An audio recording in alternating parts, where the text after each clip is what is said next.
देखिए, अगर आपने हेल्थ इंश्योरेंस लिया हुआ है और अब आप कैशलेस ट्रीटमेंट कराने का सोच रहे हैं और उसके बारे में फुल प्रोसेस जानना चाहते हैं कि कैशलेस ट्रीटमेंट कैसे कराते हैं, तो यहाँ पर इस वीडियो में मैं आपको प्रॉपर A to Z जानकारी दूंगा, स्टेप बाय स्टेप। आप इस वीडियो को अंत तक देखिएगा। देखिए, वीडियो में आगे बढ़ने से पहले आपको बता दूं कि मेरा खुद का हेल्थ इंश्योरेंस चल रहा है। मैंने कैशलेस ट्रीटमेंट करवाया है, मुझे उसका एक्सपीरियंस है। इसके साथ ही बहुत सारे लोगों के कैशलेस ट्रीटमेंट मैंने अप्रूव्ड करवाए हैं, क्योंकि मैं एक हेल्थ इंश्योरेंस एडवाइजर हूं। ठीक है, तो लोगों की हेल्प करता हूं पॉलिसी दिलाने में और क्लेम दिलाने में। ठीक है, तो कोई भी अगर आपकी क्वेरी है हेल्थ इंश्योरेंस से रिलेटेड तो आप मुझसे कांटेक्ट कर सकते हैं। नंबर मेरा आपको स्क्रीन पर दिख रहा है। चलिए वीडियो हम लोग बढ़ते हैं आगे। दोस्तों, सबसे जरूरी होता है कैशलेस ट्रीटमेंट कराने से पहले कुछ चीजें होती हैं जिनको आपको जानना जरूरी हो जाता है, ताकि आपका कैशलेस जो क्लेम है वो रिजेक्ट ना हो। तो क्या चीजें हैं, मैं आपको पहले 2 मिनट उनको बताऊंगा, इसके बाद हम प्रोसेस के बारे में बात करेंगे। तो देखिए, कैशलेस ट्रीटमेंट जब भी कराने जाएं, अगर आपका प्लान्ड हॉस्पिटलाइजेशन है, उससे पहले कुछ चीजें आपको चेक करनी होती हैं। ठीक है, वो क्या चीजें हैं? सबसे पहले आपको ये देख लेना है कि जिस बीमारी के लिए आप कैशलेस ट्रीटमेंट लेने जा रहे हैं, वो बीमारी आपकी पॉलिसी में कवर है या नहीं है। कहने का मतलब ये है कि अगर वो बीमारी प्री एग्जिस्टिंग डिसीज के अंतर्गत आती है, जैसे कि asthma, blood pressure, hypertension, diabetes या ओबेसिटी, ये सारी चीजें हैं अगर, ठीक है, या थायराइड वगैरह, तो आप देख लीजिए कि इनका जो वेटिंग पीरियड होता है वो वेटिंग पीरियड कंप्लीट हो गया है या भी रिमेनिंग है। क्योंकि जो प्री एग्जिस्टिंग डिसीज होती है उनका वेटिंग पीरियड होता है, किसी में 3 साल, किसी में 4 साल, और अगर आपने कोई राइडर वगैरह लिया होगा तो अब तो 30 दिन बाद भी आपकी ये वेटिंग पीरियड जो मतलब प्री एग्जिस्टिंग डिसीज कवर हो जाती हैं। तो ये सुनिश्चित कर हो लेना आप कि आपकी पॉलिसी में कितने दिन बाद कवर है। ठीक है, वेटिंग पीरियड क्लियर हो जाना चाहिए आपका। ठीक है, पहली बात तो ये है। दूसरी बात ये है कि जिस बीमारी के लिए आप ट्रीटमेंट लेने जा रहे हैं, अगर वो पीडी में नहीं है, वो किसी स्पेसिफिक इलनेस में आती है, स्पेसिफिक इलनेस में 2 साल का वेटिंग पीरियड होता है, तो वो भी आपका जो है क्लियर हो जाना चाहिए। तो ये वेटिंग पीरियड पहले आप एक बार चेक कर लेना। अगर आप चेक नहीं कर पा रहे हैं तो आप अपने एडवाइजर से बात कर सकते हैं या कंपनी के कस्टमर केयर से भी बात करके पता लगा सकते हैं। ठीक है, दूसरी बात, जिस भी हॉस्पिटलाइजेशन में आपको ट्रीटमेंट लेना है, ठीक है, उस हॉस्पिटल के बारे में पहले अच्छे से रिसर्च कर लो कि हाँ ये हॉस्पिटल कैसा है। अब आपने मन बना लिया है कि हम फलाना हॉस्पिटल में जाकर के ट्रीटमेंट लेंगे, तो जिस भी कंपनी का आपका हेल्थ इंश्योरेंस है उस कंपनी के आप वेबसाइट पे चले जाओ, या उस कंपनी का जो एप्लीकेशन होता है एंड्रॉयड या iOS, जो भी आप फोन आपके पास है, वहां पर जाकर के आप एक काम करो। सबसे पहले कि ये देख लो कि जो हॉस्पिटल में आप ट्रीटमेंट लेना चाहते हैं वो कहीं ब्लैक लिस्टेड तो नहीं है। क्योंकि क्या होता है, कंपनी समय समय पर, यानी हेल्थ इंश्योरेंस कंपनी समय समय पर कई सारे हॉस्पिटल को ब्लैक लिस्ट करती रहती है। क्योंकि कुछ हॉस्पिटल ऐसे होते हैं जो फर्जी बिल बनाते हैं, जो है वो कस्टमर के साथ चीट करते हैं, कंपनी के साथ चीट करते हैं, तो ऐसे हॉस्पिटल को कंपनी जो ब्लैक लिस्टेड कैटेगरी में डाल देती है। तो उनकी वेबसाइट पर पूरी लिस्ट होती है, पूरे इंडिया की लिस्ट आपको मिल जाएगी जो ब्लैक लिस्टेड हॉस्पिटल होंगे। तो देख लो कहीं ब्लैक लिस्टेड हॉस्पिटल तो मतलब लिस्ट में तो नहीं है। अगर ब्लैक लिस्टेड हॉस्पिटल में है तो ना तो इसमें आपको कैशलेस क्लेम मिलेगा और ना ही उसमें रियम्बर्समेंट क्लेम मिलेगा। तो ऐसे हॉस्पिटल में आपको नहीं जाना है। ठीक है, तो ये 2 चीजें आपको क्लियर कर लेना है। अब आपको क्या करना है, अब आप जाइए हॉस्पिटल में जहां पर आपको ट्रीटमेंट लेना है। अगर आपका प्लान्ड हॉस्पिटलाइजेशन है तो आप क्या कर सकते हैं, पहले हॉस्पिटलाइजेशन के 2-4 दिन पहले आप हॉस्पिटल में विजिट कर लीजिए, और वहां पर जो टीपीए है, ठीक है, टीपीए का मतलब होता है थर्ड पार्टी एग्रीगेटर, ये हर हॉस्पिटल में होता है जहां पर भी ये कैशलेस ट्रीटमेंट करवाए जाते हैं, कैशलेस क्लेम जहां से मिलता है आपको। तो टीपीए में आपको जाना है, वहां पर आपको एक फॉर्म मिलेगा जिसको बोलते हैं प्री ऑथराइजेशन फॉर्म या प्री आध फॉर्म बोलते हैं इसको।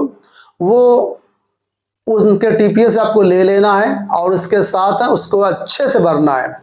2-3 पेज का हो सकता है फॉर्म आपको दिया जाए, तो उसमें अच्छे से प्रपोजर की डिटेल, जो पेशेंट एडमिट हो रहा है उसकी पूरी डिटेल, आधार कार्ड, पैन कार्ड, ये जो भी फॉर्मेलिटीज वहाँ पर मांगी जाती है, पॉलिसी नंबर वगैरह, वो सारी चीज़ें आप अच्छे से भर दीजिए। ठीक है, इसके साथ आपको केवाईसी डॉक्यूमेंट्स भी सबमिट करने होंगे। केवाईसी डॉक्यूमेंट में प्रपोजर के डॉक्यूमेंट्स लगते हैं, आधार, पैन, और कई बार जो होता है पेशेंट के भी मांगे जाते हैं। तो अपना टीपीए से आप बात कर लीजिए कि क्या क्या डॉक्यूमेंट्स लगेंगे। ठीक है, तो इतना आपको वहाँ पर जो है, अगर आपका प्लान्ड हॉस्पिटलाइजेशन है तो पहले से आप कर लेंगे तो आपके लिए ज़्यादा बेनिफिट रहेगा। ठीक है, 2 दिन या 3 दिन पहले आप जा करके फॉर्म ले आइए, फॉर्म भर करके वहाँ पर सबमिट करा दीजिए, और जैसे आप प्री ऑथराइजेशन फॉर्म और बाकी डॉक्यूमेंट सबमिट कराते हैं तो फिर टीपीए जो है हेल्थ इंश्योरेंस कंपनी को इंटीमेट करता है कि हाँ ये क्लेम है, इनकी ये पॉलिसी है।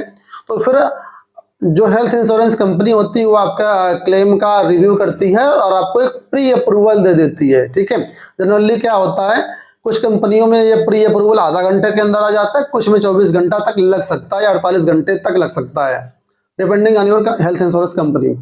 तो जैसे आपका प्री अप्रूवल मिल जाता है कि हाँ अब आप इस हॉस्पिटल में जाकर के क्लेम ले सकते हैं, ट्रीटमेंट करवा सकते हैं। इसके बाद जिस भी दिन आपका प्लान हॉस्पिटलाइजेशन है उस दिन जाइए और बाकायदा आपका जो वहाँ पर हॉस्पिटलाइजेशन हो जाएगा, और हो सकता है हॉस्पिटल में कुछ आपका सिक्योरिटी डिपॉजिट जमा करवा लें, क्योंकि अब अप्रूवल तो मिल चुका है हॉस्पिटल को कि हाँ इनका कैशलेस क्लेम हो जाएगा, लेकिन ये जरूरी नहीं है कि कितना क्लेम मिलेगा।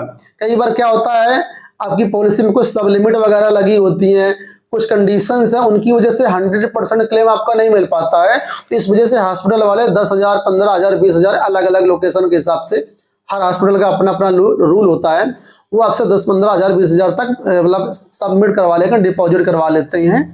ठीक है, तो उतना आपको करना है, एडमिशन ले लेना है और इसके बाद अपना अच्छे से ट्रीटमेंट करवाना है। अब बारी आती है फाइनल पेमेंट की। तो जिस भी दिन आप डिस्चार्ज होते हैं, ठीक है, तो डिस्चार्ज वाले दिन जो आपका टीपीए होगा, जो बिलिंग डिपार्टमेंट होगा, वो बिलिंग डिपार्टमेंट पूरा बिल बनाएगा कि इतना इनका कितना जो है हॉस्पिटल का बिल पहुंचा, और इसके बाद जो बिलिंग टीम होती है वो बिलिंग टीम आपकी डिटेल्स जो है वो भेज देती है आगे टीपीए को। टीपीए दोबारा से पूरा बिल बना करके, जो भी बिलिंग टीम ने दिया है उस बिल को फिर से कंपनी को मेल करता है कि हाँ इतना बिल इनका बना है, इस दिन ये एडमिट हुए थे, इसमें इस दिन की छुट्टी हो रही है, पेशेंट की हालत सही है। ठीक है, और इसके बाद वहाँ पर पूरा बाकायदा इनका मेंशन होता है, वाइफर गेट होता है पूरा बिल की हाँ इनका मेडिसिन में इतना लगा है, रूम रेंट इतना इनका इतना आया है, इतने दिन का हॉस्पिटलाइजेशन होता है, और सारे चार्जेस मतलब कैटेगरी वाइज वहाँ पर मेंशन होते हैं। तो आपकी पॉलिसी के अकॉर्डिंग, अगर आपकी पॉलिसी कॉम्प्रिहेंसिव पॉलिसी है तो आपको 100% क्लेम मिल जाएगा। कॉम्प्रिहेंसिव पॉलिसी नहीं है, कुछ उसमें सब लिमिट लगी है, कोपे लगी है, जैसी भी स्थिति आप होगी आपकी पॉलिसी की, उसी हिसाब से जो इंश्योरेंस कंपनी होगी आपकी पॉलिसी को चेक करते हुए वो वहाँ से बिल को क्लेम कर देगी, सेटल कर देगी। सेटल करने का मतलब है कंपनी के पास, हॉस्पिटल के पास, आपके पास सूचना आ जाएगी, लेटर आ जाएगा कि हाँ कंपनी ने क्लेम सेटल कर दिया है। क्लेम सेटल हो जाएगा तो वहां से आपको जो है, अगर आपका 100% क्लेम सेटल हो गया है तो कोई दिक्कत वाली बात नहीं, बहुत अच्छी बात है। आपका जितना भी सिक्योरिटी डिपॉजिट जमा हुआ होगा वो आपको उसी टाइम रिफंड हो जाता है। कई बार कैश में दे देते हैं, कई बार क्या होता है कि वो आपसे बैंक अकाउंट की इन्फॉर्मेशन ले लेंगे और आपके बैंक अकाउंट में 10-15 दिन के अंदर आपका जो सिक्योरिटी डिपॉजिट होता है वो भेज देते हैं हॉस्पिटल वाले। ठीक है, तो ये कैशलेस ट्रीटमेंट का प्रोसेस हो गया। अब यहाँ पर ध्यान देने वाली बात यह है कि कई बार क्या होता है, कस्टमर को 100% क्लेम सेटलमेंट नहीं हो पाता है। जैसे एग्जांपल के लिए मान लीजिए किसी का बिल बना 2 लाख और कंपनी ने सेटल किया सिर्फ 1.5 लाख, तो ऐसे में ये क्यों होता है? तो ये क्या होता है कि हेल्थ इंश्योरेंस कंपनी की जो आपने पॉलिसी लिया हुआ है उसमें मेंशन होता है कि किस बीमारी के लिए किस कैटेगरी में कितना ट्रीटमेंट मिलेगा। ज़्यादातर लोगों को रूम में समस्या होती है कि रूम वो लोग सस्ता ले लेते हैं तो रूम के हिसाब से बाकी बिल पर भी इफेक्ट पड़ता है, तो इस हिसाब से वो जो है कंपनी सेटल करती है। बहुत लोग कंज्यूमेबल्स का राइडर नहीं लेते हैं, क्योंकि सभी हेल्थ इंश्योरेंस पॉलिसीज में कंज्यूमेबल्स का अलग से राइडर होता है। अगर आपने कंज्यूमेबल्स का राइडर नहीं लिया हुआ है तो कंज्यूमेबल्स का जितना भी पैसा होगा वो कंपनी पे नहीं करेगी, उसको आपको अपने पास से देना पड़ेगा। कुछ पॉलिसी में कोपे की भी कंडीशन लगी होती है। तो कोपे में क्या होता है, मान लीजिए 10% कोपे है, तो वहां पर अगर बिल आया 2 लाख का, तो फिर उसमें आपको 2 लाख का 10% आपको देना रहेगा। कई पॉलिसी में डिडक्टिबल होता है, तो डिडक्टिबल होगा तो मान लीजिए आपकी 2 लाख की पॉलिसी थी, उसमें आपने 50,000 का डिडक्टिबल लिया हुआ है, तो 50,000 आपको पे करना पड़ेगा और बाकी का 1.5 लाख कंपनी पे कर देगी। तो आपकी पॉलिसी के अनुसार ये आपका क्लेम सेटल हो जाता है। ठीक है, तो ये पूरा प्रोसेस था यहाँ पर कैशलेस स्टेटमेंट लेने का। एक चीज जो सबसे ज्यादा जरूरी है, जब भी आप हॉस्पिटल से डिस्चार्ज होइए, 2-3 डॉक्यूमेंट्स हैं जो आपको जरूर लेना है। पहला, जो हॉस्पिटल का बिल आया है उसका ब्रेकअप, यानी कि किस मद में कितना बिल आया, जैसे कि मेडिसिन का कितना लगा है, कंज्यूमर्स का कितना लगा है, रूम रेंट कितना लगा है, तो पूरा समराइज जो है हॉस्पिटल की तरफ से बिल मिलता है, उसको आप जरूर ले लीजिएगा। इसके अलावा डिस्चार्ज समरी होती है, डिस्चार्ज समरी भी आपको हॉस्पिटल से जरूर लेना है। कुछ हॉस्पिटल वाले नहीं देते हैं, तो डिस्चार्ज समरी भी आपको ले लेना है हॉस्पिटल से। इसके अलावा जो भी पेपर वर्क वहां पर हुआ है, ठीक है, उसकी कॉपी आप जो है उस वहां से ले लीजिए, क्योंकि दोबारा जब आप बाद में रियम्बर्समेंट क्लेम करेंगे तो वहां पर वो आपसे मांगी जाएंगी। अब आप सोच रहे हो कि रियम्बर्समेंट क्यों करेंगे, हमारा तो कैशलेस हो गया। तो आपको बता दें, सभी हेल्थ इंश्योरेंस कंपनी में हॉस्पिटलाइजेशन के पहले के खर्चे और हॉस्पिटलाइजेशन के बाद के खर्चे, यानी कि 6 महीने तक की जो भी खर्चे होते हैं हॉस्पिटलाइजेशन के बाद, वो भी कवर होती हैं। इसको प्री एंड पोस्ट एक्सपेंसेज बोलते हैं।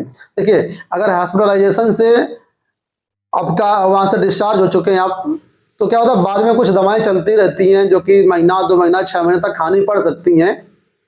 तो जो भी दवाओं का बिल होता है, ठीक है, उसको आप रियम्बर्समेंट में क्लेम करवा सकते हैं। ठीक है, तो कैशलेस वाला हॉस्पिटल जितना खर्चा हो गया वो कैशलेस में मिल गया। बाकी हॉस्पिटलाइजेशन के पहले अगर कोई जांच करवाई या किसी डॉक्टर को दिखाया था, कुछ मेडिसिन चली थी, और हॉस्पिटलाइजेशन के बाद जो खर्चे, जो जितनी मेडिसिन आपने लिया, 2 महीने तक खाया, 3 महीने तक खाया, तो उन सब का बिल आप इकट्ठा करते जाइए, और जब पूरा ट्रीटमेंट हो जाए, ठीक है, तो आप कंपनी की वेबसाइट में जाकर के रियम्बर्समेंट में जाकर के प्री एंड पोस्ट क्लेम कर लीजिए। तो वहां पर सारे आपको डॉक्यूमेंट सबमिट करने पड़ेंगे। इसमें आपको डिस्चार्ज समरी, बिल वगैरह सारे सबमिट करने पड़ेंगे, और वहां से जितना भी पैसा आपका प्री एंड पोस्ट का बन रहा होगा वो आपका बैंक अकाउंट में ट्रांसफर कर दिया जाता है। ठीक है, तो एक कंप्लीट प्रोसेस था कैशलेस ट्रीटमेंट करवाने का। लेकिन दोस्तों, कई बार ऐसा होता है कि हमें नहीं मिल पाता है क्लेम, हमारा क्लेम रिजेक्ट हो जाता है। तो अगर आप ये जानना चाहते हैं कि कौन कौन से कारण हैं जिनके कारण क्लेम आपका रिजेक्ट होता है कैशलेस में, उसके लिए मैंने एक सेपरेट वीडियो बनाया हुआ है। उस वीडियो का लिंक आपको यहाँ पर मिल जाएगा। आप आई बटन पे या कार्ड पे जाकर के उन वीडियोस को देख सकते हैं। सामने स्क्रीन पर भी आपको वीडियो मिल जाएगा, वहां से आप उस वीडियो को देख सकते हैं। तो जब भी कैशलेस ट्रीटमेंट के लिए जाएं, पहले उन चीज़ों को क्रॉस चेक कर लें कि चीज़ें फॉलो हो रही हैं या नहीं हो रही हैं। अगर ऐसी चीज़ें फॉलो होंगी तो मान लीजिए 100% आपका क्लेम मिलेगा, अदरवाइज फिर आपको दिक्कत आ सकती है। तो उम्मीद करूंगा वीडियो आपको पसंद आया होगा। अगर वीडियो पसंद आए तो वीडियो को लाइक कर दीजिए, चैनल को सब्सक्राइब कर लीजिए। Health insurance, term insurance, mutual fund से संबंधित किसी प्रकार की कोई क्वेरी है या आप इसमें इन्वेस्ट करना चाहते हैं तो आप लोग हमसे कॉन्टैक्ट कर सकते हैं। फिलहाल मैं मिलता हूँ अगले वीडियो में। इस वीडियो में इतना ही, धन्यवाद।